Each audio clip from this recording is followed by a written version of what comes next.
ባለፉት ጥቂት ዓመታት በከተማ የክረምት በጎ ስራ ብለን በጀመርነው በመቶ ሺህ የሚቆጠሩ እጅ አጠሮች በወጣቶች ገንዘብ ባላቸው ሰዎች ሀሳብ ባላቸው ሰዎች ተደግፈው የተሻለ ቤት ባለቤት መሆናቸው ይታወሳል። በክረምት በጎ ፍቃድ የጀመርነው ልምምድ አፈር ለመጠበቅ የተሻለ ዝናብ ለማግኘት ፍሩት ለማግኘት ቡና ለማግኘት ምግብ ለማግኘት የሚያስችለንን ግሪን ሌጋሲ ከማስፋቱ በተጨማሪ በርከት ያሉ ሰዎች ቤታቸው ታድሶላቸዋል፣ ተጠግኖላቸዋል። የብዙ ሰዎችን እንባ ሲያብስ ለብዙዎች ሳቅ ሲጨምር ያየነው የክረምት በጎ ስራ ዘንድሮ ከከተማ ወጥቶ ወደ ገጠር እንዲገባና የተሻገረ ገጠር ለመፍጠር ያለንን ህልም ለማስጀመር ነው ወደ ማዕከላዊ ክልል የመጣ ነው።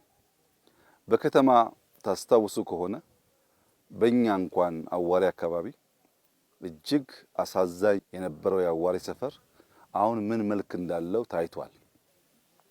በትልቁ አስበን በትንሹ ጀምረን እያሰናሰልን አዋሪ ላይ የሰራነው ስራ ሰፈርን መንደርን መቀየር እንደሚያስችል በጎረቤት በጎ ተጽዕኖን ማሳረፍ እንደሚያስችል በተግባር ውጤት ያገኘንበት ስራ ነው። ዘንድሮ ግን በገጠር ኮሪደር የተሻገረ ገጠር ለመፍጠር የአርሶ አደሩን የኑሮ ዘዬ ለመቀየር አዲስ የተሰራ ዲዛይን አለ። ይህ ዲዛይን በገጠራማው የኢትዮጵያ አካባቢ አርሶ አደሩ ካሉበት ችግሮች አንዱ የአኗኗር ዘዬ ነው። ሰው በሚያድርበት ቤት ውስጥ ከብቶች ይታሰራሉ፣ በጎች ይታሰራሉ፣ ፍየሎች ይታሰራሉ። በእነሱ የሚመጣ በሽታ ወደ ሰው ይተላለፋል። ብዙ ሰው ሳያውቀው ለበሽታ ይዳረጋል። የዚህ የገጠር ኮሪደር ዋና ዓላማ ሰውና ከብት ተለያይተው እንዲኖሩ ማድረግ ነው። ሁለተኛው በየአካባቢው ስንጸዳዳ አካባቢ ያበላሻሉ። እዛ ላይ ዝንብ ይመጣል፣ በሽታ ይመጣል። ሽንት ቤት መቆፈር ያስፈልጋል። የተቆፈረው ሽንት ቤት ደግሞ በባዮጋዝ ኢነርጂ መሆን አለበት። ኢነርጂ ካልሆነ እናቶቻችን ጫካ ወጥተው ዛፍ ቆርጠው በዚያ ማብሰል ያለውን መከራ በገጠር የሚኖሩ ሰዎች ያውቁታል። ያን ለመከላከል በሃላባ አንድ፣ በከምባታ አንድ፣ በሃዲያ አንድ፣ በስልጤ አንድ መለስተኛ ማሳያ ሰፈሮች በእኛ ይገነባሉ።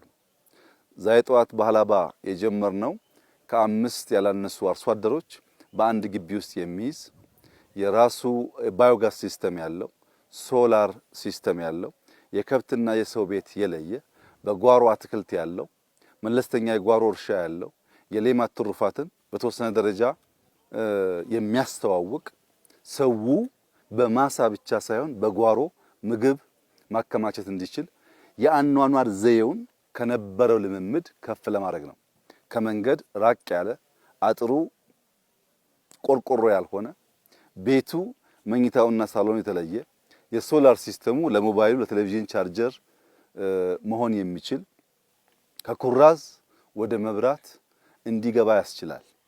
ይሄ እኛ አራቱ ዞን ላይ የምንጀምረው ስራ የከተማውን ስራ አይተካውም። የሌሎች ዞን ስራም አይተካም። እኛ ልክ በአዋሬ ማሳያ እንደሰራ ነው አሁንም ማሳያ እንሰራ ነው።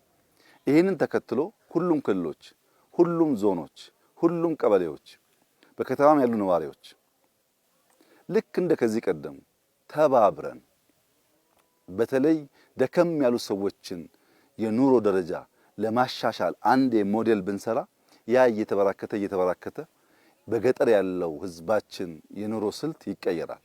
እኛ የምንጠቀመው ማቴሪያል 100% ሎካል ነው። ሃላባ የምንጠቀመው የሃላባ ማቴሪያል ነው። ከምባታ የምንጠቀመው የከምባታ ማቴሪያል ነው። ስልጤ የምንጠቀመው የስልጤ ማቴሪያል ነው። ያ ልምምድ ከሰፋ በአመታት ድካም፣ በአመታት ልፋት፣ በአመታት ትብብር ውስጥ በከተማ ያየነውን ውበት፣ በከተማ ያየነውን የኮሪደር ኢምፓክት በገጠር ማየት እንችላለን። በገጠርና በከተማ ያለውን ኑሮ አሰናስለን መቀየር ካልቻል አንድ ሰፈር የሚታይ አይላንድ ይሆናል። የኛ ዓላማ ዶት ማሳያ ብዙ ዶት ማባዛት፣ ዶቱን በማገናኘት ደግሞ ወጥ የሆነ ሲምለስ የሆነ ኤንቫይሮንመንት መፍጠር ነው። የበለጸገች ኢትዮጵያን መፍጠር የምንችለው በከተሞች ብቻ አይደለም፣ በገጠር ያለ ህዝባችን ኑሮም ስናሻሽል የገጠሩን ላይፍ ስናሻግር ነው። አሁን ካለበት ስናሻግር ነው። እረሳልነው አረሰ፣ ትከላልነው ተከለ። አሁን ደግሞ ቤቱን ኑሮውን ጓዳውን በሚያብስ መንገድ ብንመጣና ብናግዘው በእጅጉ ሊለወጥ ይችላል። በርካታ አርሶ አደር አሁን ባለው ሁኔታ ገንዘብ መያዝ ጀምሯል። ገንዘብ ቢይዝም ግን ያን የኑሮ ዘዬ ካላለማመድ ነው በቀር ገንዘብ ስላለው ብቻ ኑሮን አይቀይርም ሰው። ገንዘብም ሐሳብም ያስፈልጋል። ይሄ ሐሳብ እንደማፈንጠቅ ነው። የፈነጠቀው ሐሳብ ተሰናስሎ ምን አይነት ኢምፓክት እንደሚያመጣ በጋራ የምናየው ይሆናል። ለመላው የኢትዮጵያ ሕዝብ በተለይ ለወጣቶች ያለኝ መልእክት ክረምትን በዋዛ እናሳልፍ። የዝናብ ጊዜ ነው። ዛፍ ብንተክል አፈር እንዳይሸረሸር እናደርጋለን። ማንጎ፣ አቮካዶ፣ ፓፓያ ብንተክል ምግብ እናተርፋለን። አቅመ ደካሞችን ብናግዝ፣ ቤታቸውን ብንጠግን፣ ሰፈራቸውን ብናጸዳ፣ አጥራቸውን ብናጥር ዛሬ አይደለም ጊዜ ያልፋል። ለልጆቻችን ያኔ በጉልበት ባለን ወራት ጎበዝ በነበርንበት ወራት እኛ ኢትዮጵያውያን የአባት የእናቶቻችንን ብቻ ሳይሆን የምናቃቸውንም የማናቃቸውንም ሰዎች ተባብረን እንሰራ ነበር የሚለው ትርክት ለልጆቻችን በእጅጉ አስፈላጊ ነው።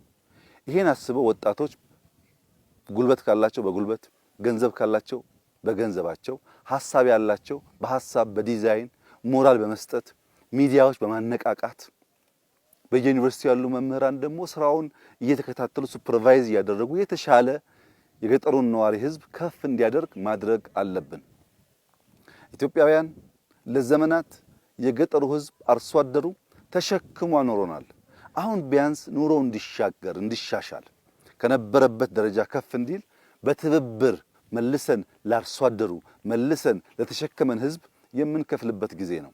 እንደዚህ አይነት ኢኒሼቲቭስ በዋዛ ፈዛዛ መታየት የለባቸውም። የሰውን ህይወት ይቀይራሉ፣ የሰውን ጓዳ ያብሳሉ፣ የሰውን የኑሮ ዘዬ ስልት ይቀይራሉ። ይህንን በትብብር እንድናደርግ አበክሬ ላሳስባቸው እወዳለሁ። በዚሁ አጋጣሚ ኢትዮጵያ ውስጥ ስራዎች ሲጀመሩ ዶሮ ሲባል ዶሮ ምን ያደርጋል፣ ስንዴ ሲባል ስንዴ ምን ያደርጋል፣ ኮሪደር ሲባል ኮሪደር ምን ያደርጋል፣ ህዳሴ ሲባል ህዳሴ ምን ያደርጋል ብለው የማይሰሩ ነገር ግን ለሚጀመሩ ስራዎች ሁሉ የዳቦ ስም የሚያወጡ ሰዎች አሉ። እነዚያ ለስራ ሁሉ የዳቦ ስም የሚያወጡ አቃቂር የሚያወጡ ስራ ሳይጀምሩ ስራ ሳይችሉ ፕራዮሪቲ የሚያወጡ ይሄ ይቅደም ያ ይከተል ያ ያስፈልግም ይሄ ያስፈልጋል የሚሉ ሰዎች አሁን ለነሱ ቻሌንጅ አለኝ። ብዙ ጊዜ ስንጀምር ጅምሮቻችንን በማጥላላት በመውቀስ በማራከስ ብዙ ደክማችኋል። አሁን እኔ በሃላባ አንድ፣ በከምባታ አንድ፣ በስልጤ አንድ፣ በሃዲያ አንድ መንደር ሰራለሁ። እናንተ ቁጭ ብላችሁ የዳቦ ስም የምታወጡ ሰዎች ሃላባ አይደለም በሰፈራችሁ፣ ለባዳ አይደለም ለዘመዳችሁ አንዳንድ መንደር ስሩና ገንዘብ ካላችሁ በገንዘባችሁ፣ ገንዘብ ከሌላችሁ በጉልበታችሁ፣ በውጭም ያላችሁ በግልም ብትችሉ በግልም ባሲው አስተባብራችሁ የሰውን ህይወት ንኩትና ከዚያ ጥያቄ አንሱ። የሰውን ህይወት ቀይሩና ከዚያ ተቹ። ሳንሰራ እጃችን አጣጥፈን የሚሰራን ሰው በመተቸት ኢትዮጵያን መለወጥ አንችልም። እና ብዙ ተላግማችኋል፣ ብዙ የዳቦ ስም አወጣችኋል። አሁን በመላው የኢትዮጵያ ህዝብ ስም መጠይቃችሁ ለአቃቂር እንዲመቻችሁ ሰርታችሁ አሳዩን። ከኛ የተሻለ ነገር ሰርታችሁ አሳዩን። ይሄ በመንግስት እይታ አይሰራም። ሰበብ አያስፈልገውም። አስተባብረን ለምነን ደምረን ሰው በራሱ መሬት ላይ የራሱን ህይወት የምናሻግርበት ስራ ነው። ማንም መስራት ይችላል። እና እንደዚያ የዳቦ ስም በማውጣት የተካኑ ወንድምና እህቶቻችን አሁን በተግባር በየመንደሮቻቸው የአርሶ አደሩን ህይወት በመንካት በተጨባጭ ስራም እንደሚመስል እንዲያሳዩንና ከዚያ በኋላ ያለውን ንግግር ከተግባር በኋላ እንድንወያይ በዚሁ አጋጣሚ ቻሌንጅ ማድረግ ፈልጋለሁ። የመጣንበት ዋነኛው ዓላማ የገጠር ኮሪደር ማስጀመር ቢሆንም እግረ መንገድ በሃላባ አንድ ወረዳ ጎብኝተን ነበር። ይህ ወረዳ ከ20 ዓመታት በላይ በሴፍቲኔት ይታገዝ የነበረ ነው። ዛሬ በቆሎ፣ በርበሬ፣ አቮካዶ፣ ማንጎ በማረስ ራሱን መመገብ ብቻ ሳይሆን የከባቢውን ገበያ የሚያረጋጋ ወረዳ ሆኗል። አቮካዶውን እኔ መጀመሪያ ሳየው ማንጎ ነው ያልኩት፣ ምክንያቱም ትልቅ ስለሆነ እኛ የምናውቀው አቮካዶ መልክ የለውም፣ ትላልቅ ነው፣ የማንጎ ፎርም ነው ያለው። ያን የሚያክል አቮካዶ ማምረት የሚችል ቦታ ትናንትና በጎርፍ የሚጠቃ ትናንትና በድርቅ የሚጠጋ እኔ ዛሬ 5 ዓመት ገደማ አላባ ስመጣ ከፍተኛ የውሃ ችግር አለ ብለው 7-8 ጉድጓድ ተቆፍሮላቸው ውሃ ችግር ነበር። አሁን ዛሬ ያየው ስራ ግን እጅግ ተስፋ የሚሰጥና በርቱ እንዳይቋረጥ ይሄ ጥረት የሚያስብል ነው። በዚህ በከምባታ አንድ ወረዳ ውስጥ አንድ ወጣት አርሶ አደር አዲሎ ወረዳ ዙሪያ እንደ ሞዴል አርሶ አደር ዛሬ ማሳውን ጓሮውን ለማየት እድል አግኝተን ነበር። ያ አርሶ አደር በጓሮ በማሳው የጀመረው ስራ እጅግ በጣም የሚያኮራ ነው። ጽድት ያለ ግቢ ነው ያለው፣ ጽድት ያለ ማሳ ነው ያለው። ውሃ ጠልፎ በኢሪጌሽን ነው የሚሰራው። ይህ ወጣት ከራሱ አልፎ በከባቢው ያሉ 400 አርሶ አደሮች የሚደግፍ የሚሰራ የሚያሰራ ሰው ሆኗል። አጠቃላይ ከባቢውን የሚቀይር ኢምፓክትፉል የሆነ ስራ ጀምሯል። የእርሱ ያኗኗር ዘዬ ሁሉም አርሶ አደር ጋር ከደረሰ የእሱ የእርሻ ዘዬ ሁሉም ጋር ከደረሰ ብልጽግና የምንለው እሱ ነው። አንድ አርሶ አደር በቤቱ መብራት ያለው፣ ስልክ ያለው፣ ሽንት ቤት ያለው፣ ከከብቶች ጋር የማይተኛ አጥሩ በእንሰት በማንጎ በአቮካዶ በሙዝ የሆነ ቆርቆሮ የማይጠቀም ከተፈጥሮ ጋር የማይጣላ ንጹህ ኮምፓውንድ ያለው ልጆቹ ሊጫወቱ ቢያስቡ በመስክ በጓሯቸው በሰፈራቸው የተመቸ ከባቢ ያላቸው ከሆነ ብልጽግና ብለን የምንጠራው የእያንዳንዱ የአርሶ አደር ላይፍ ወደዛ ደረጃ እንዲደርስ ነውና ያየነው የሞዴሉ አርሶ አደር ስራ እጅግ የሚያኮራ ነው። ያ እንዲበራከት እንዲሰፋ ለመላው ኢትዮጵያ ሞዴል ሆኖ እንዲስፋፋ አደራ ማለት ፈልጋለሁ። እዚህ ከምባታ በንጽጽር በጣም ለም እና ለእይታ ማራኪ የሆነ ከባቢ ነው። ይሄ ከኋላ የምታዩት የአንበርቾ ተራራ 777 ስቴርስ አሉት እና ዛሬ ይሄንን መውጣት ይቻላል ወይ አይቻልም የሚል ቻሌንጅ ነበር የወሰድነው። እንግዲህ ብልጽግና ጀምሮ የማይጨርሰው ተናግሮ የማይፈጽመው ነገር ስለሌለ ምንም እንኳን አንበርቾ እዚህ ሆኖ ሲያዩት ቀላል ሲጀምሩት ፈታኝ ቢሆንም ፈተናን ሳንሻገር ውጤት ሊመጣ ስለማይችል መላ ቲሙ እንዳያችሁት አንበርቾን ወጥቶ 77ቱን ጨርሶ ደረጃ የሌለበትን ቦታም በ200 300 ሜትር ገደማ ወጥተናል። እኛ የተሰጠን ቻሌንጅ ተቀብለን የተሰራው ወጥተናል። መልሰን ለከምባታ ቻሌንጅ ሰጥተናል። አሁን 777 ነው የሰራችሁት። አስደናቂ ስራ ነው የሰሩት። ባይዘወይ እንኳን ሊሰራበት ሊወጣበት አዳጋች ስለሆነ ነገር ግን 1000 ሙሉ ቦታው አለ። 1000 ሙሉ ደግመን መተን ከእናንተ ጋር 1000ን ቻሌንጅ እንወስዳለን ብለናቸዋል። በሚቀጥሉት 3 ወራት ይሄ ብርቱ የከምባታ ህዝብ አንበርቾ የመሰለውን ሐውልቱን አንበርቾ የመሰለውን የቱሪስት መስህቡን እጅግ ውብ የሆነውን ተራራ ሙሉ በሙሉ በመጨረስ እኛም መተን በጋራ የምንወጣበት ይሆናል። በርካታ ሰዎች እየመጡ ይሄን ቻሌንጅ እንደሚሞክሩት ተስፋ አደርጋለሁ። የማዕከላዊ ኢትዮጵያ ክልል ከሆነ ገና ዓመት ተኩል ገደማ ነው። የክልል ቁመና ይዞ ራሱን አደራጅቶ ያሉበትን ችግር ፈትሾ አሁን ወደ ልማት እየገባ ያለበት መንገድ ተስፋ ሰጪ ነው። በየሄድንበት በርካታ የልማት ጥያቄዎች ህዝቡ አንስቷል። በተለይም መሰረተ ልማት ስራዎች በሚመለከት የመንገድ ስራዎች በሚመለከት የተነሱ ጥያቄዎች አሉ። የተነሳ ጥያቄ ሁሉ በአንድ ጀንበር መመለስ ብንቸገርም መተን ያየናቸውን ዋና ዋና ችግሮች መርምረን ተወያይተን በደረጃ በደረጃ ለህዝባችን ምላሽ እየሰጠን እድገታችንን ብልጽግናችን ለማረጋገጥ የሚደረገውን ጥረት እናፋጥናለን የሚል እምነት ነው ያለኝ። በነበረን ጊዜ በነበረን ቆይታ እጅግ ከፍተኛ ደስታ ተሰምቶኛል። አርሶ አደሩን ለማየት ታድለናል። እርሻ አይተናል። ሌማትና ከቀርከሃ አንጻርም ለየት ያሉ ነገሮች አይተናል። ከዚህ ከአንበርቾ ተራራ በስተጀርባ ከፍተኛ የባምቡ እርሻ ይመስል ነገር አይተናል። ይሄ ባምቡ ለብዙ ነገር የሚያገዝ ነው። ቤት ይሰራበታል፣ አጥር ይሆናል። ባምቡ የማይሆነው ነገር የለም።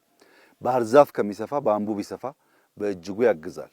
በአርቲፊሻል ኢንሰሚኔሽን በከምባታ ዞን በአብዛኛው ወረዳ ከ95% በላይ ከብቶች ተዳቅለዋል። ይሄ ለወተት ምርት በእጅጉ የሚያግዝ ነው። በየሰፈሩ ወተት ፓክ የሚደረግበት ስራም ተጀምሯል። ወተት ማምረት ብቻ ሳይሆን ፕሮሰስ ማድረግ ጀምረዋል። ይሄን ከጀመረ አርሶ አደር ለገበያ ያመረተውን ምርት ፕሮሰስ አድርጎ የሚያቀርብ ከሆነ በዛ ልክ ገቢው የሚያድግ ከሆነ ምን ይፈልጋል? ቅድም ያየሁት አርሶ አደር ጥቅል ጎመን ከጥቂት ወራት በፊት 20 ሚሊዮን ብር ሸጥኳል።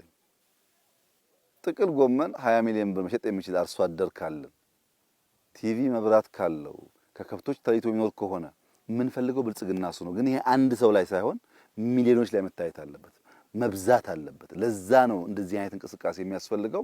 ከሱ እንዲማሩ፣ ከሱ ጋር እንዲሰሩ፣ እሱ እንዲመስሉ፣ እንዲያ ያለውን ስራ እንዲያባዙት በዚሁ አጋጣሚ አደራ ማለት ፈልጋለሁ። እጅግ አስደሳች ስራ ነው።